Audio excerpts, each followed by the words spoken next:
everyone. 1 second. I'm going to double make sure on one thing real quick before we get into the concert. So let me do this.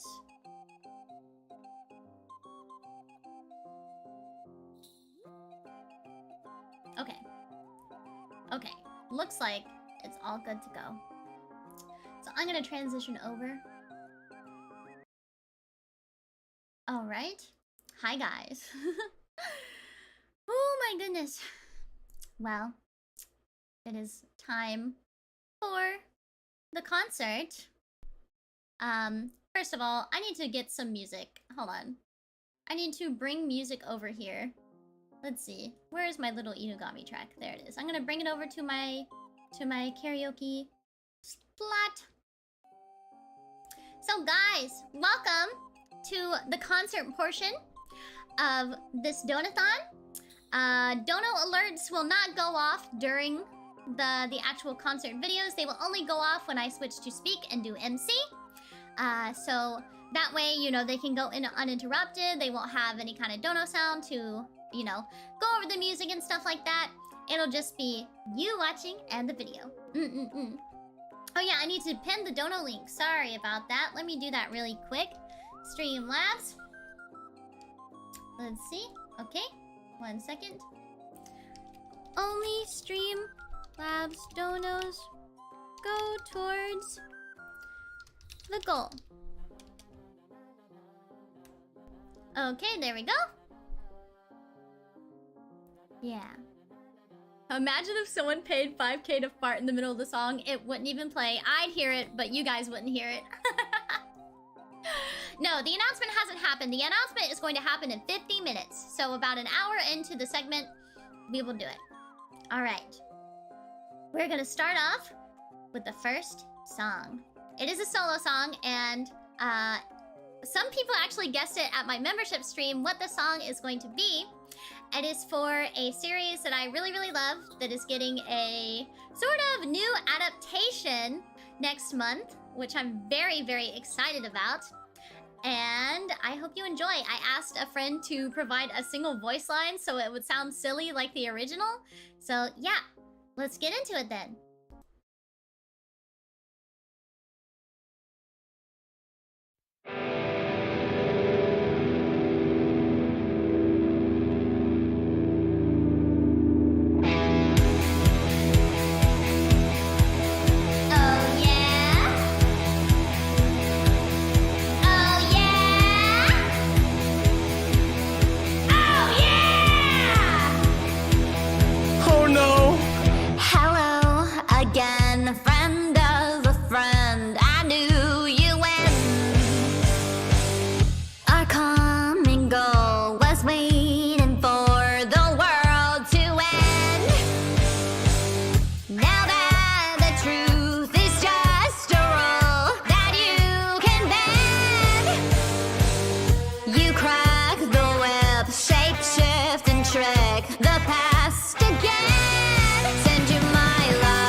was Black Sheep.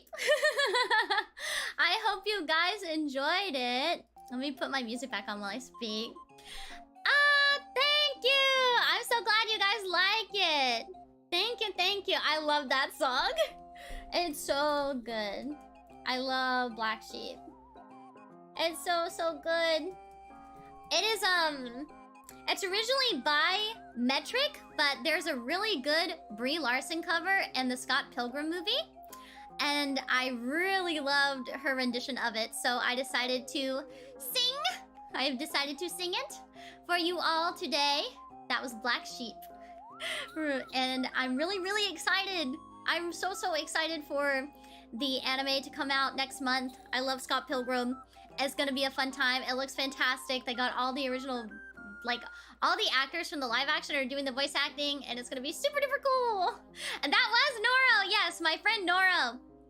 My friend Noro helped me out by providing that single voice line at the beginning, because I thought it would be silly if he did the little "oh no" that Scott Pilgrim does in between Envy's "oh yes." I thought it would be very fun. A single line. But it added to it, right? It added to it. I added to it. No, he didn't say porno. He said, "oh no." He killed it. I'm so glad. I really hope you guys enjoyed that. Marku, spelled M-A-R-K-K-O-O, mixed it. And my friend Hazael, he did the encoding, the video editing for it. So everyone say, thank you, Marku! Thank you, Haza! Thank you, thank you! And also thank Noro for lending his little voice line as well. It really added to it. I think it was super cute.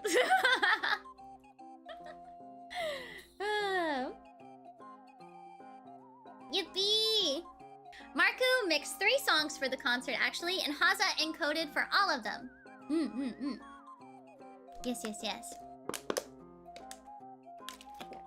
Yes, thank you everyone who participated in Black Sheep. Alright, so the next song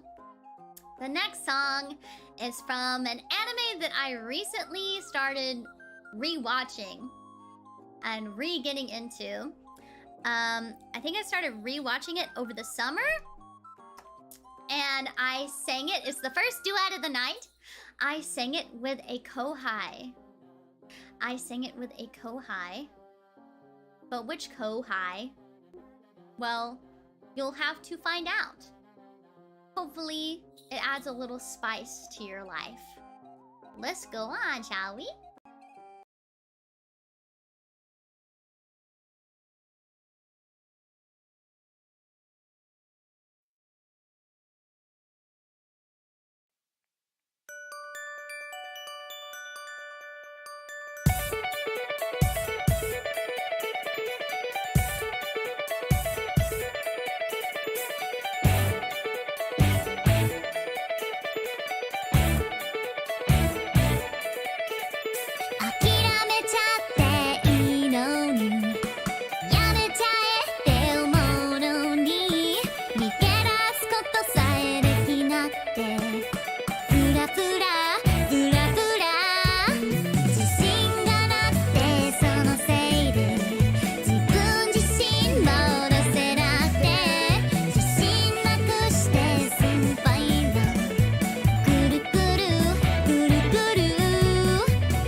日は待ってくれなくてハラハラハラハラ痛いくらい手合わせて震える手ぐっと押さえてドキドキ胸の速さってどんどん進めたらいいな思い切り泣いて思い切り笑おう一緒にいればいらない何も嘘の笑顔も強がりならもういらないから小さくただも弱さも愚痴も棚の奥にでも置いてねいらない何もその香りづけも無理な色付けもいらないから素材のままじゃも足りないとしても飾らずいつも笑えたら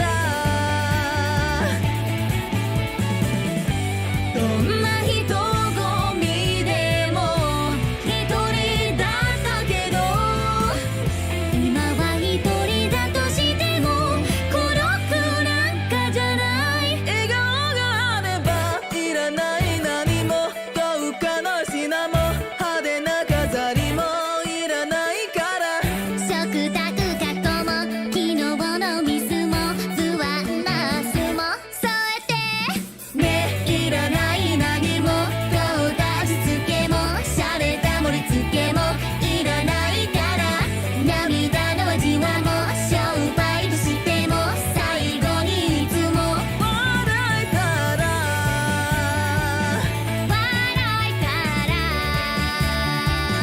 大切な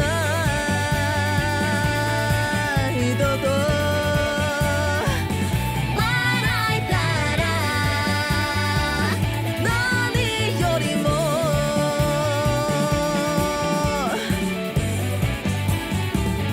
それがスパイス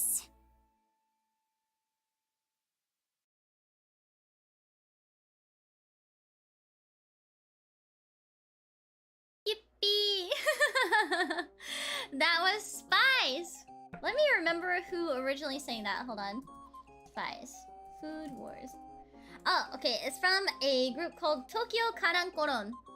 Yes, from Food Wars, Shokugeki no Soma! That was from Shokugeki no Soma. It is the first ending theme. I've always really liked the first ending theme to Food Wars. It's been a very special song to me, so I was very happy that I got to sing it with my kohai Ko! Yes, it was a very wonderful combination. Wow! My can of air just fell because I wasn't looking where I was spinning in my chair. I have been rewatching Food Wars. I'm like at the end of season 2 now, but that's like around the part where I like left off, and I also left off. I haven't after I finished season 2, I stopped watching it again. Oh, Unreal! Thank you so much for the Streamlabs dono. Loving the donathon. Thank you. I'm glad. But yes, Ko lent her beautiful vocals to me. She did absolutely amazing. She sounds so good on this song. Also, the like harmonies on that song are very deceptive. They're very low. I was very glad that she agreed to take part and sing Spice with me. I think Spice was actually the first song I put on the set list. So it was very nice that I got to invite Ko, and she sounds super duper good. I think our voices blend really well. I think that her harmony supporting my voice and my harmony supporting her voice sounded so good. So everyone go give my kohai Ko Tsubame lots and lots of love. She is actually going on hiatus starting next week. So be sure to give her lots and lots of support during her last few streams, because she will be gone until about March of next year. So make sure you give Ko lots and lots of love. She is a fantastic person, friend, vocalist, and a wonderful streamer. She's so cute and so funny. One of the funniest people I know. So be sure to give her lots and lots of love, okay? And Haza also encoded that video as well. And Kuroki! Kuroki is a very familiar name in Prism Project. He mixes for us a lot. Kuroki mixes so much for us, and he had the pleasure of mixing us for this. And I am very, very thankful to him. All these mixers and Haza all worked on very, very tight schedules. So please give them lots and lots of love. Also, I'm going to say that every single one of these videos, besides being here in the VOD, I'm going to upload each and every one separately, like a single video, over a certain period of time. Maybe every couple of days I'll release one, and there will be proper credit in every single video description. So please check those out as soon as those are out. Yeah. So yeah, check out Ko, check out Kuroki, and check out Haza. Yes. Now, the next song is also a duet. And it's with another Kohai. Ooh, what song could it be? It's from a franchise that both of us really enjoy. Really enjoy. And I've always wanted to sing this specific part in the song. It is a song that was originally a duet. So, can you guess who the Kohai is? And what the song might be? Because I think it's going to be painfully obvious, like, when it's together. Because it's like, it's perfect.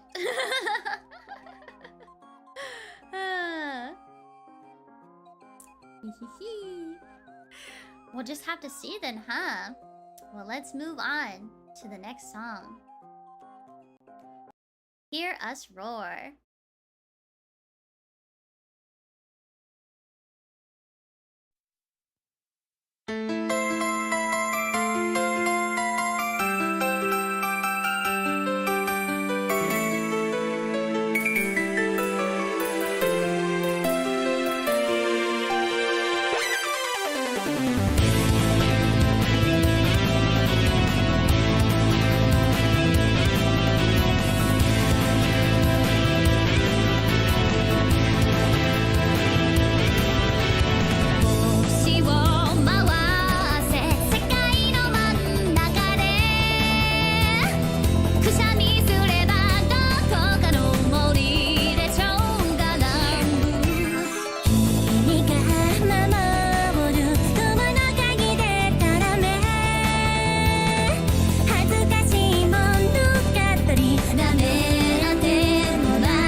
That was Lion from Macross Frontier! Original vocals by Megumi Nakajima and Main! I hope you guys enjoyed! I sang that with my kohai Ami! Ami Amami from Prison Project Gen 5. Same gen as Cole Tsubame, who I just sang with as well. I love Lion, that was epic. I'm so glad! Oh, hi, Node! Welcome, welcome! Oh my god, do I remember what the next song in the playlist is? Hold on. I'm gonna, like, check. Okay. I just needed to make sure that I was, like... I just needed to make sure that, like, it was the song that I was thinking of. Y'all slayed, thank you! Yeah! I'm glad you got Ami on that. She's a big Macross fan. I know! I'm also a big Macross fan! Like, I first got into Macross through... Well, actually... No, I've definitely heard Do You Remember Love on the internet before I got into Macross Frontier. But Macross Frontier was the first Macross series that I ever really fell in love with. I watched it while I was in high school and it became really, really special to me. I love it. Why'd you have to go to the Void to check? Because all the concert videos are in the Void. I have to visit the Void to check what order they're in. So should we assume you both took the position of your favorite girls in the series? Yes. Cheryl is my favorite. Cheryl is my best girl. But I do love Ronka. I used to be just a Ronka girl, like a really long time ago. And, but then as I got older, I realized that Cheryl was my girl. I love Cheryl. Cheryl Gnome is my honey bear.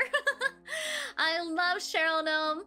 And so I was very happy that I got to sing as her because I feel like usually I'd be placed in like Ronka's part, but Ami just embodies Ronka Lee.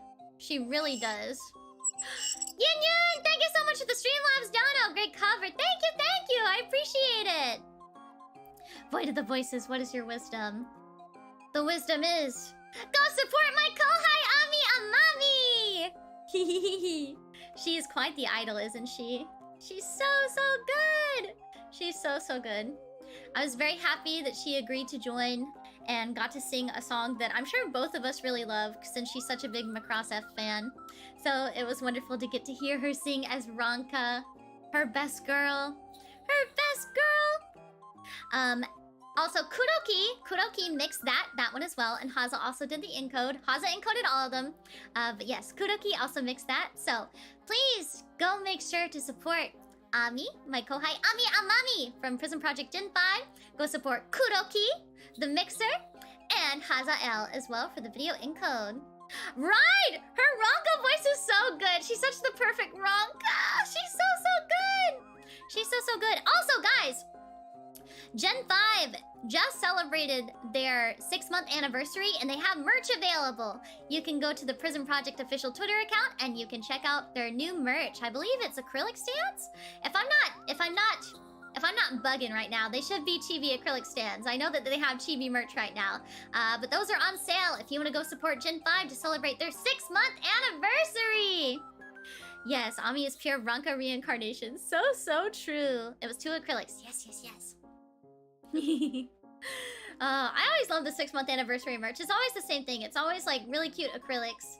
Really cute little chibi acrylics. I have all of my Gen 3 ones on my desk. I always keep them there so I can look at them. And a voice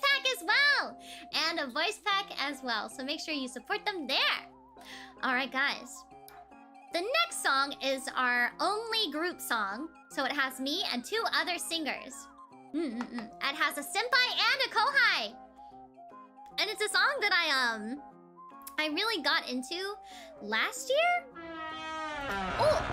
Freelancer Delta! Thank you so much for the Streamlabs dono. Happy Halloween, Shiki. May your internet be blessed. Thank you. I appreciate it so much.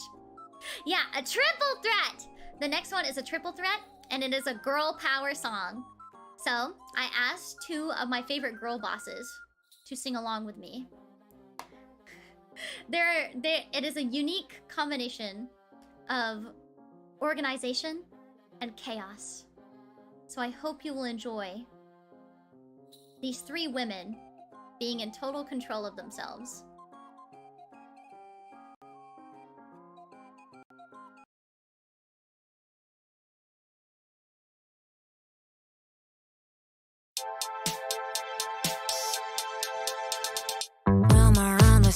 is that her apples are delicious. The jury says she's charming, but her exes say she's wicked. I swear to God, I saw her howling at the sky. She ain't out to get you, but she's better on your side. And she don't wanna be anybody else. She's a woman in total control of herself. It's such a wonder to be under her spell. What a woman in total control of herself. Villainous kitty queen, she's got tricks up her sleeve, and I got a few of mine. She said, am I bad to the bone? 'Cause I get what I want. Mama said it ain't no crime. She don't wanna be anybody else. She's a woman in total control of herself. It's such a wonder to be under her spell. What a woman in total control of herself. La la la la la la la. She's a woman in total control of herself. La la la la la la la. In total control of herself. Come out and play. It's fun in the dark. Tell me why you're so scared of a woman in charge. Baby, don't run. You're breaking my heart. Tell me why you're so scared of a woman in charge. She don't wanna be anybody else. She's a woman in total control of herself. It's such a wonder to be under her spell. What a woman. What a woman, yeah. She don't wanna be anybody else. She's a woman in total control of herself. It's such a wonder to be under her spell. What a woman in total control of herself.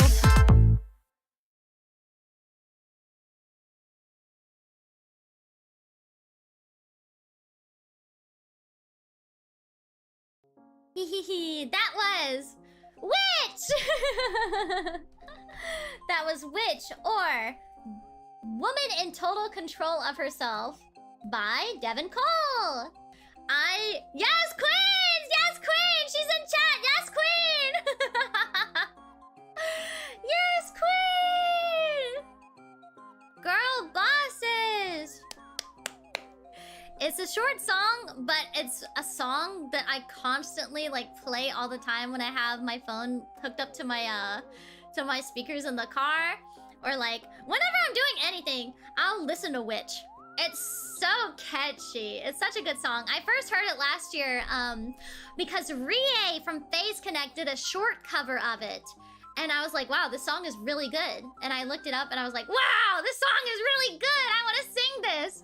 And so I was super duper happy to reach out to both Non and Rita to sing this with me. I think we all blend so well.